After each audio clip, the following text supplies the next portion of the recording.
Vamos para os componentes. Nós temos uma peça do jogador, um baralho de monstros, um baralho de itens, marcadores de trilha e de vida, tile de monstros e tiles de chefes. Vamos montar o setup agora. O ícone do jogador, ele representa basicamente o setup do jogo, ou seja, dentro dessa área, que essa área representa a cripta, onde o jogo vai basicamente se passar quase todo, nós temos a posição inicial do jogador, que é aqui. Já nessas trilhas, onde essa aqui é a trilha de vida, essa é a trilha de movimentos, essa é a trilha dos chefes, que também representa os andares da cripta, e essas três regiões, que são as regiões de armas, regiões de itens e região de shop. Nós vamos colocar, segundo os ícones do jogador, marcadores na trilha de vida, na trilha de movimentos e na trilha dos chefes. Nós ainda vamos pegar a carta de adaga, que ela não tem custo, nós vamos explicar mais sobre isso depois, como a arma inicial nas weapons. Nós ainda, no baralho de tesouros, nós vamos pegar, como indicado no shop, 3 cartas que vão poder ser compradas durante este andar. Notem que, caso saia uma carta de mímico, ele não entra no jogo, não vai entrar na cripta nesse momento, mas ele vai servir para ser uma carta a menos no shop disponível para compra. Agora, vamos para o setup da cripta. Vocês podem ver que a cripta é dividida nessas 9 áreas, aqui separadas por cor, e dentro dessas áreas a gente tem cartas direcionando o que elas são. No caso, esta região é uma região de monstro. Então, na ordem que a gente quiser, dentre essas 5 áreas de monstro, nós vamos pegar uma carta para cada uma delas. Vamos começar por esta aqui. Nós vemos o andar que a gente está, então a gente está no primeiro andar. O número 1, 2 gosmas. Então a gente pega a nossa pilha de tiles, 2 tiles de gosma, e colocamos um na posição central, que sempre a posição central tem que ser ocupada por um monstro. E o outro tile que sobrou, como são 2, a gente escolhe a posição que fica mais favorável pra gente ou que fique mais difícil. Daí o jogador ele pode escolher. Então eu vou colocar aqui, por exemplo. Agora, esta região. Um macaco. Então a gente vem na pilha de tiles e coloca o macaco na posição central dessa área. Agora aqui, 2 esqueletos. Nós pegamos nossa pilha, um na posição central e um na posição que a gente quiser. Agora esta região, um morcego na posição central. Aqui, um mago. Então a gente põe ele na posição central. Tendo posto monstros em todos os tiles onde tinha o indicativo da carta de monstro, nessa região escura nós vemos qual chefe da trilha a gente está, nesse caso o Minotauro, que é o chefe inicial. Pegamos o tile dele e colocamos na posição mais escura do tabuleiro. É importante dizer que a gente não precisa necessariamente pegar já as cartas de itens referentes às recompensas para colocar aqui. Mas caso o jogador queira, ele já pode deixar as 2 cartas separadas para agilizar. Com o setup explicado, nós vamos explicar as regras. Temos que ressaltar que, caso no baralho de tesouro saia a carta de Necrodancer, é engatilhado o final do jogo, onde a carta do monstro Necrodancer vai ser colocada no lugar onde esse tesouro deveria aparecer. Caso ele saia no shop, o jogador ele é substituído pelo chefe. Então, esse andar não teria mais o chefe de Minotauro, teria o chefe de Necrodancer. E caso ele seja obtido pegando a carta de item espalhado no cenário, ele é colocado nesta região. E caso já tenha um chefe em jogo, agora a partida teria 2 chefes. Também é possível que no baralho de monstros saia a carta do Necrodancer. Nesse caso, se ele saísse nessa posição, por exemplo, ele apareceria como o segundo chefe deste andar. Nessa posição, em qualquer um dos locais possíveis, já que de qualquer maneira ele ocuparia a posição central dessa área, e o jogo se resumiria a isso e engatilharia o final do jogo. Agora vamos explicar os elementos das cartas e as regras do jogo. Basicamente o jogo ele funciona com movimentação. Existem 2 tipos principais de movimentação. A movimentação ortogonal, que é basicamente nos 4 eixos principais, dessa maneira, em cruz. E a movimentação diagonal, que se dá desta maneira. Como isso é representado? Bom, são representações de duas formas. Uma referente à movimentação do jogador e outra referente à movimentação dos monstros. No jogador, é sempre feita pela carta de arma equipada do jogador. Nesse caso, o jogador ele começa com uma adaga, então ele tem um ponto de movimento ortogonal. Então ele gastaria um movimento, que o número de movimentos do jogador é representado pela trilha de movimentos, nesse caso 3, e ele moveria uma casa ortogonalmente. Já, se ele possuísse, por exemplo, esta carta, que é a carta de lança, ele com um único movimento gasto, andaria 2 casas ortogonais. Então, exemplo, ele andaria 2 casas com um único movimento. Já os monstros, eles têm as indicações de tipo de movimento no próprio tile deles. No caso, o Minotauro, ele tem um máximo de 3 movimentos ortogonais por turno. Então ele poderia se movimentar ortogonalmente, sempre contando o tamanho do monstro. Então 1, 2, 3 movimentos. Ele pode fazer esse movimento porque ele tem 3 tipos de movimentos ortogonais. Já o esqueleto, por exemplo, ele tem um movimento diagonal. Significa que ele sempre vai se movimentar na diagonal, nunca ortogonalmente, sempre na diagonal. Assim como o mago, que ele tem 2 movimentos diagonais. Então ele com um único movimento ele andaria 2 peças na diagonal. Ele não pode ir uma peça na diagonal à direita e depois outra à esquerda. Ele deve manter sempre o movimento, 2 para a mesma direção. Um máximo de 2, caso seja necessário, ele andaria um só. A gente vai explicar mais sobre a inteligência artificial dos monstros a seguir. Mas, para finalizar sobre os movimentos, nós também temos o tipo de movimento misto. Eu vou pegar o de dragão, para ficar mais fácil. O dragão, ele pode fazer ou um movimento ortogonalmente ou um movimento diagonalmente. Ele pode escolher de acordo com a situação atual. Ele pode fazer um ou outro, nunca os 2. Tá, mas como o jogo funciona? Como adianta entender a movimentação do jogo? Basicamente, o dano e o ataque do jogo é dado do jogador, é feito por sua movimentação. Como ela funciona? Inicialmente o jogador ele tem 3 movimentos ortogonais, porque é a arma de adaga. Então ele pode 1, 2, e seu terceiro movimento ele ataca o monstro se colocando na posição dele. O monstro também tem outra característica que são os pontos de vida, indicado no canto inferior esquerdo.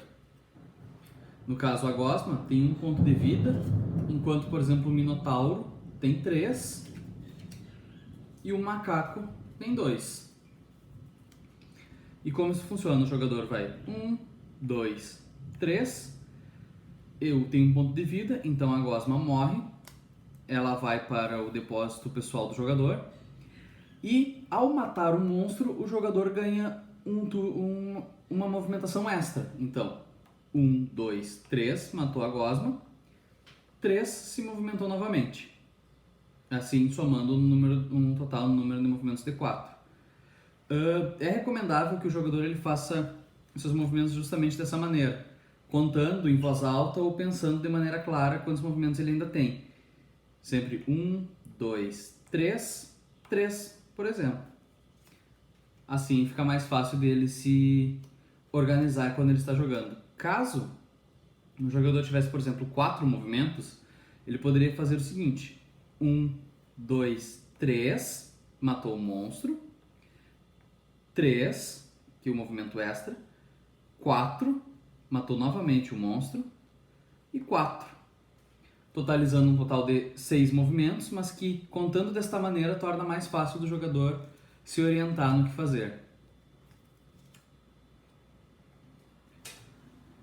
Entretanto, alguns monstros, como o morcego e o mago, eles têm este ícone no canto superior esquerdo, que é o ícone de quebra de corrente. Que significa que, a qualquer momento, quando o jogador atacar este monstro, ele perde a vez. Ele perde todos os seus movimentos restantes, independente da quantidade que se for.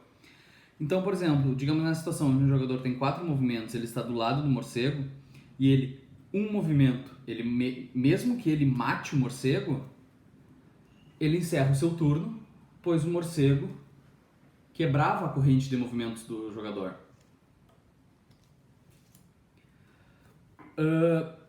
Ainda temos mais uma mecânica, que é a mecânica um pouco mais complicada, que é a mecânica de montar em monstros. Alguns monstros, como o macaco e o minotauro, eles têm mais pontos de vida do que o jogador pode infligir de dano de uma só vez. Então, digamos, o jogador venha 1, 2, 3, o macaco perde 1 ponto de vida dos 2 que ele tem, e ele ainda quebra a corrente do jogador. Então ele automaticamente deve encerrar o seu turno. Mas como vocês podem ver, ele ficou em cima do tile do macaco. E agora a gente entra na explicação da movimentação dos monstros. Todo monstro ele vai utilizar o seu indicador de movimentos para chegar o mais próximo possível do jogador. Sempre usando a distância mais curta entre onde eles estão e o jogador. Então, no caso, a caveira ela andaria 1 na diagonal, esta caveira também, e esse mago andaria 2 movimentos na diagonal, chegando mais próximo do jogador.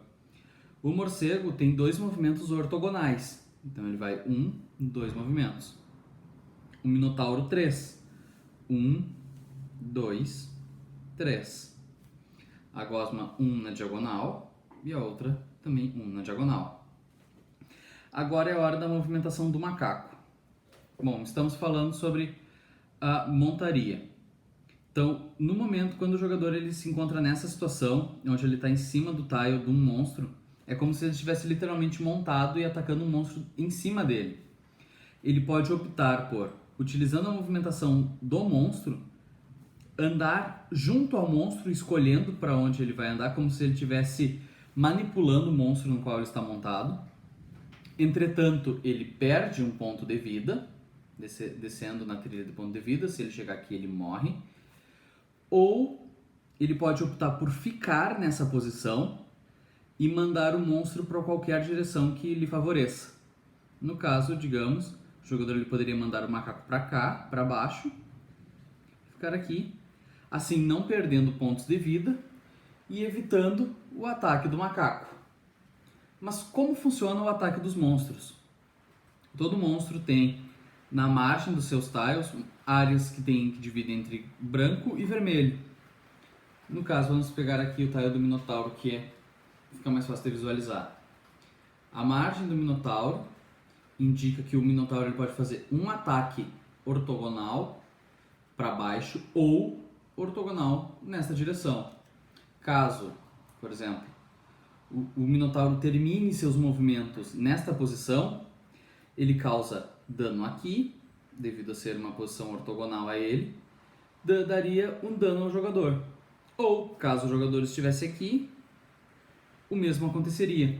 Entretanto, se o jogador estivesse aqui, aqui, ou até mesmo aqui, o jogador não sofreria nenhum desses danos, pois as áreas de dano do Minotauro são esta e esta. Já se o monstro fosse um morcego, o morcego inflige dano diagonalmente para cá e aqui. Então, se o jogador estivesse nesta ou nesta posição ao final do turno do morcego, o jogador sofreria 1 de dano.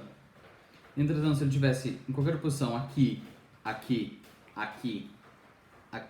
ou aqui, esse dano não aconteceria. Então, o jogador ele pode manipular a movimentação dos monstros e dos monstros qual ele está montado para tentar não sofrer nenhum dano quando o monstro for atacar. E também não sofrer nenhum dano de outros monstros, caso ele estivesse numa situação, por exemplo,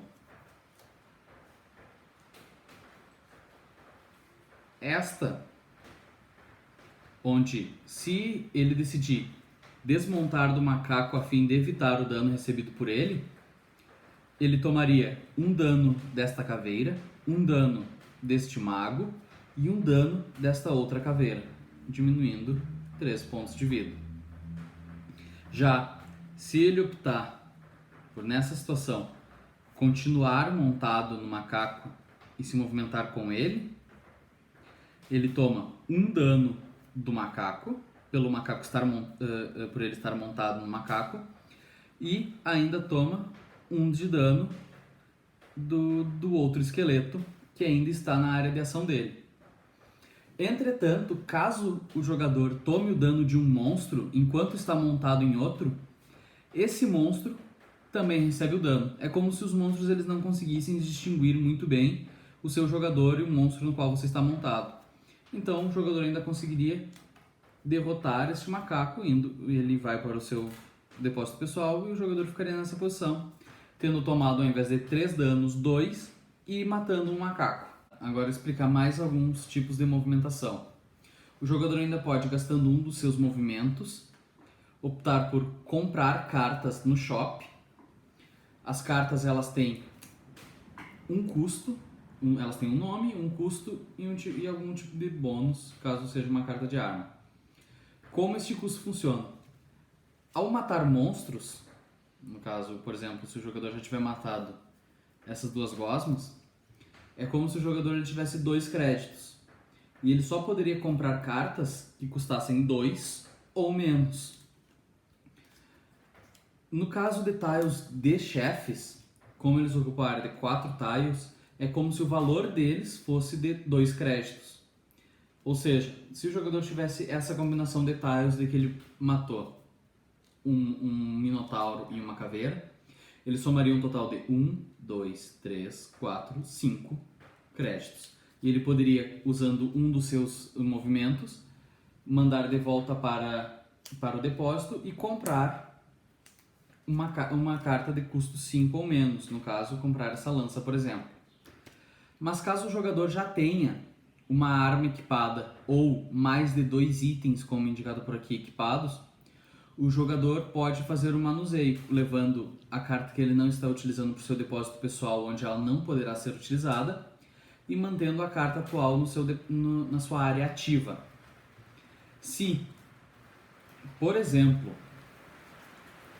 o jogador compre uma carta de vida, essa carta é descartada e o jogador ganha 2 pontos de vida. Caso ele compre cartas de botas, nesse caso botas mais 2, enquanto ela estiver na aba de itens, o jogador tem 2 movimentos a mais, neste caso. Já se o jogador tiver uma carta de repelente, enquanto ela estiver na carta de itens, o jogador pode gastar uma ação para descartá-la e poder tirar do tabuleiro qualquer um dos 3 monstros indicados na carta de repelente. Ou seja, nesse caso, digamos que essa carta estivesse na carta de itens, o jogador gastaria uma ação, descartaria e descartaria um mago, matando ele e levando para o seu depósito pessoal enquanto a carta de repelente é descartada. Outras ações que ainda podem ser realizadas pelo jogador. Caso ele esteja do lado numa carta de tesouro, ele pode gastar um ponto de ação, um ponto de movimento, se movimentar para cima da carta e gratuitamente ganhar uma carta que está na pilha de tesouro. Ele não pode usar a mesma carta usar o mesmo espaço, este ou este, duas vezes durante o mesmo andar da cripta. E o jogador ainda tem a possibilidade de, caso ele esteja com a área de itens ou de armas já ocupada, o jogador pode gastar um movimento para fazer qualquer tipo de substituição, mandando de volta para o seu depósito pessoal alguma carta e trocando sua carta de arma com as cartas do seu depósito pessoal. Então ele pode, neste caso, ele pode gastar um movimento, troca a adaga pela espada, ou gastar um movimento para fazer mais de uma troca. A quantidade de cartas que ele vai movimentar de um lado para o outro, gastando somente um movimento, ele pode fazer isso quantas vezes ele quiser, trocando qualquer quantidade de cartas da seu depósito pessoal que está inativo pelas cartas ativas durante o momento. E ditas as regras principais, acho que está na hora de nós irmos para uma gameplay. Bom, inicialmente eu tenho 3 movimentos, então eu vou iniciar 1, 2, 3, matando a gosma, ela vai para o meu depósito pessoal, e agora eu tenho mais um movimento. Bom, considerando que a gosma se move na diagonal, eu vou optar por me movimentar para cá, meu mais 3, como eu disse, 1, 2, 3, 3. Agora é o turno dos monstros. A gente pode escolher, nós podemos escolher à vontade qual monstro vai se movimentar para onde. Então, desde que ele se movimente da maneira com que ele chegue mais perto do jogador. Eu vou movimentar agora essa caveira aqui, vai movimentar um para cá. 1, 2. Por que eu movimentei o morcego para cá e não para cá? O tipo de dano dele é na diagonal, então pensando nele fazer isso, ele conseguiria me acertar. Já se ele fizesse isso, ele não me acertaria. Então é outro nível de prioridade que é interessante o jogador dar para os monstros. Primeiro a prioridade de chegar mais perto e depois a prioridade de ir de uma maneira com que o inimigo consiga acertar o jogador. É por isso que agora, movimentando o mago, é uma decisão um pouco mais complicada. Eu vou movimentar para cá ou para cá. No fim das contas não faz muita diferença. Mas pensando que, independente da situação, ele possa se movimentar para cá. Para cá? 1, 2. E depois descer para cá e acertar o jogador. Pode ser uma escolha mais assertiva e ainda criando uma barreira para o jogador. Claro que todo esse tipo de movimentação dos monstros, o jogador tem uma liberdade em agir os monstros desde que não fira as prioridades de chegar mais próximo do jogador e chegar numa posição que ele consiga atacar. O jogador ele pode controlar para tentar ter um cenário favorável de combate, já que ele está lutando contra muitos monstros. Então o macaco vem um para cá e o minotauro vem 1, 2. Agora ele pode se movimentar mais 3 movimentos. E a gosma vem em movimento para cá. Porque se ela for para cá, ela ainda não acerta o jogador e aqui ela fica mais próxima. Dado o turno dos monstros, o jogador tem um novo turno. Eu só tenho uma peça no meu depósito pessoal, então eu não posso comprar nenhum dos itens ainda.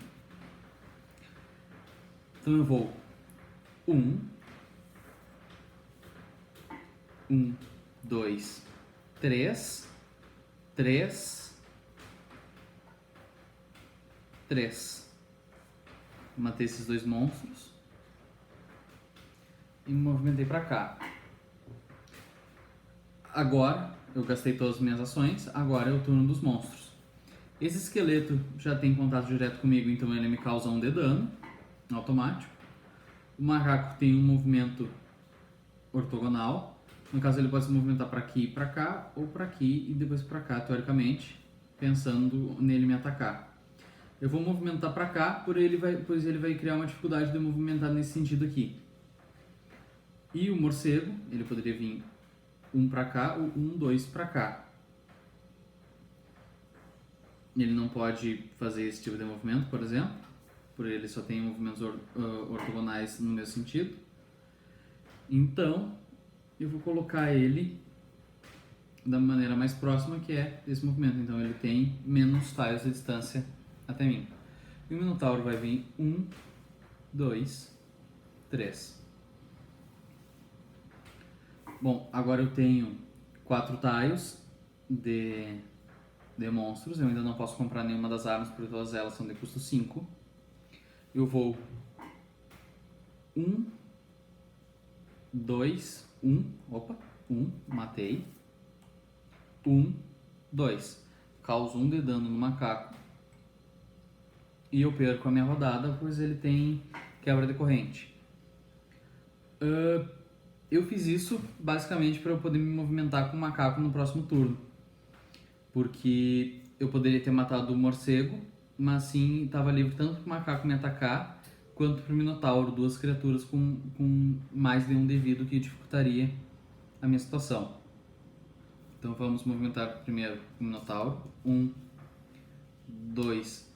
Ele está próximo, mas ele ainda não está em área de ataque, então ele vai se posicionar de maneira acima para que ele possa tentar lateralmente me atacar. E ainda tendo a mesma distância, tem um quadrado. E o morcego vai se movimentar 1, me colocando na área de ataque dele. E agora eu posso optar ou ficar aqui e escolher para onde o macaco vai se movimentar, ou me movimentar junto com o macaco a custo de 1 de dano. Eu vou, independente para onde eu for, eu vou receber 1 de dano, porque ou eu vou tomar dano daquele morcego, ou eu vou tomar dano do macaco por me movimentar com ele. Então, eu vou mandar o macaco para baixo, ficar aqui e receber 1 de dano. Agora é o meu turno novamente. Vou 1, 2. Eu tenho 3 movimentos, não matei, então ainda tenho que fazer mais um movimento para sair daqui. Eu não posso gastar esse outro movimento dando outro dano no monstro. No caso dos chefes, que eles têm mais de 2 de vida, eu não posso atacar e atacar novamente, mesmo que eu tenha movimento sobrando. Então eu vou aproveitar o tamanho do chefe, que eu acabo ocupando a mesma área que ele, e vou me movimentar para cá. Então, 3, acabam os movimentos. Agora é a vez dos monstros. O macaco anda 1, o morcego anda 2. O minotauro, ele andaria 1. Ele andaria 1, 2. Seria a movimentação dele que faria mais sentido. Ele se movimentar para cá. Isso é uma questão que o jogador ele pode escolher ou fazer os monstros darem dano ao se movimentar, nesse caso por cima dele, caso fosse possível, assim não contando as áreas de dano, ou caso o jogador ainda seja mais inexperiente, ele pode somente considerar as áreas de dano e fazer o monstro passar por cima dele sem causar dano a ele. Isso pode ficar a critério do próprio jogador. Eu ainda tomo 1 dano do morcego. E o minotauro, a área dele de dano é esta aqui e essa aqui, então eu não recebo dano do minotauro e nem do macaco, que é essa aqui. Então agora é minha vez. Eu vou 1, 2, outro de dano no minotauro.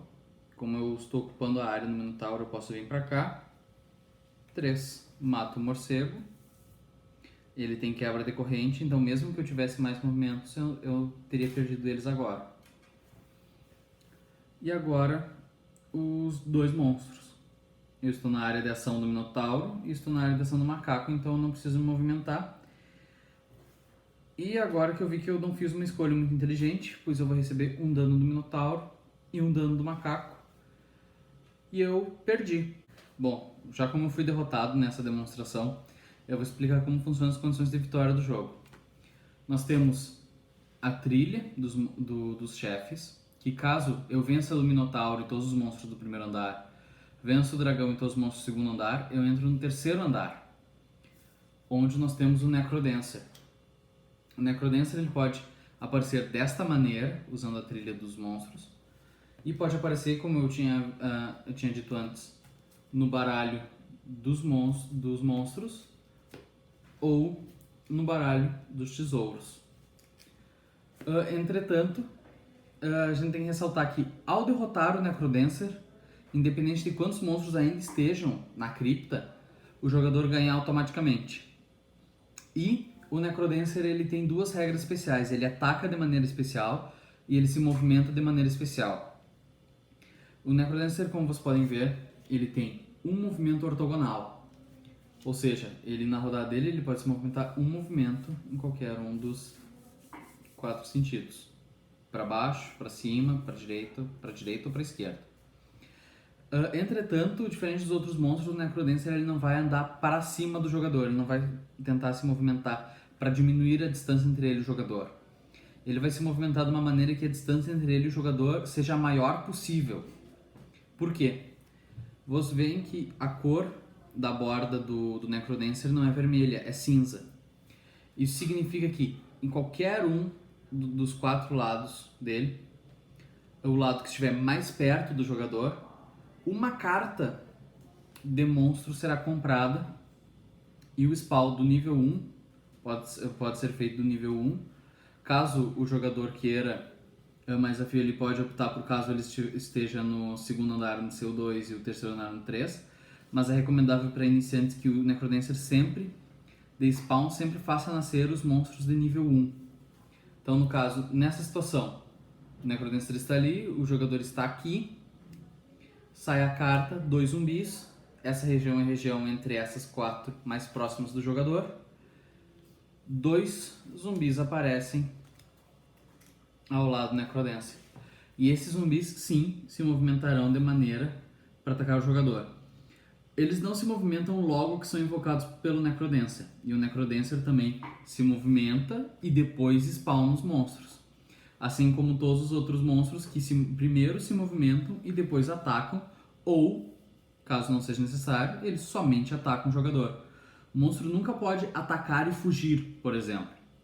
E mesmo o Necrodancer que tem a característica dele de fugir. Ele primeiro foge do jogador e depois spawna seus monstros. E esses monstros não atacam e nem se movimentam no turno que são spawnados. E basicamente é isso. Quando o jogador ele inflige 5 de dano no Necrodancer, o Necrodancer morre. O jogador ele pode, assim como qualquer outro monstro, ele pode montar no Necrodancer e se movimentar com o Necrodancer. Neste caso, o jogador toma o dano pela movimentação do monstro, assim como mesmo os monstros spawnados pelo Necrodancer. Caso o jogador esteja montado e ataquem o jogador, o Necrodancer sofrerá o dano dos monstros que ele invocou, mesmo que tenha sido ele que tenha invocado. Então é isso. O jogo ele é relativamente bem simples, embora tenha algumas regras mais complicadas, como a regra de montar os monstros, algumas coisas que o jogador pode escolher. Mas como o jogo ele é focado no single player, o jogador ele tem muita amplitude das coisas que ele pode escolher ou não fazer para que ele tenha uma experiência mais agradável. O jogo é focado justamente em matar os monstros e comprar as cartas no shopping, equipar itens e se tornar mais forte para enfrentar o Necrodancer de maneira mais bem preparada. Mas ao mesmo tempo o jogador ele tem o medo de que em qualquer momento o Necrodancer pode aparecer no jogo numa carta de tesouro ou numa carta de spawn de monstro. Então o jogador ele vive constantemente com essa tensão de ficar forte o suficiente para enfrentar o Necrodancer, mas também conseguir fugir e se defender dos monstros que já tem em campo. Então é isso, eu espero que tenham gostado e valeu!